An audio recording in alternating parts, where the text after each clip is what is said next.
لور راپاڅېده، په خپل پلار باندې، په خپلو وروڼو باندې د بدکارۍ الزام ولګوه چې ما سره مې خپل پلار او وروڼو 15 کاله د واده نه مخکې او وروسته دواړو کې داسې غلط کارونه کړي، بدکاریانې راباندې کړي دي. نو کتونکو دې باره کې درله ټول حقیقت بیانوم چې کوم رښتیني معلومات راغلی دی، دا تاسو دلته کتلی شئ.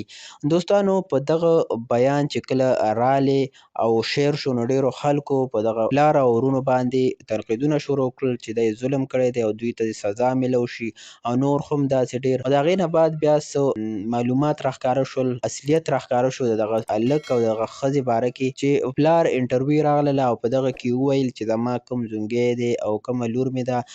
دا نشیان دي، نشې کوي، زما زومګی نشې کوي، دا زما لور یې خو هم په نشو راړولې ده. نو ما چې دغه حال کې دا دواړه د خپل کوره منې کړل چې زمونږ کور ته به نه راځي، نو دوی موږ باندې داسې الزام ولګوه. کتونکو د دې ګویي د هغه صوابۍ کلي والا خو هم ورکړله چې موږ سره دوی 15 کاله په دې کلي کې وشول، د دوی په حرکات داسې موږ نه یو پوه شوي چې داسې څه چل شوی. خو دا کوم زومګی چې دی دا نشهیي دی او نشې کوي، په خپله ښځه باندې هم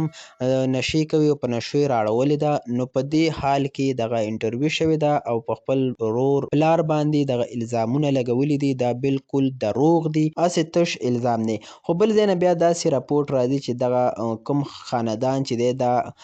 افغانی دی او دا د خپل خلاصون دپاره یعنې پاکستان کې یو کیس چلولو لپاره یې داسې پراپیګنډه جوړه کړې ده او یو الزام یې لګولی دی چې دوی دلته کیس واچوي او ایثار شي. نو دغه ټول معلوماتو چې ورسره شریک کړو چې دغه لور یې کومه ده، دې دروغ ویلي دي، داسې هېڅکله هم نشي کولی په پښتنو معاشره کې داسې نشي کیدی چې پلار راپاسي لور سره بدکاري وکړي یا ورور راپاسي، دا د داسې پاکې رشتې بې عزتي کوي او په کار دي د ځوابۍ ډي پي او او کم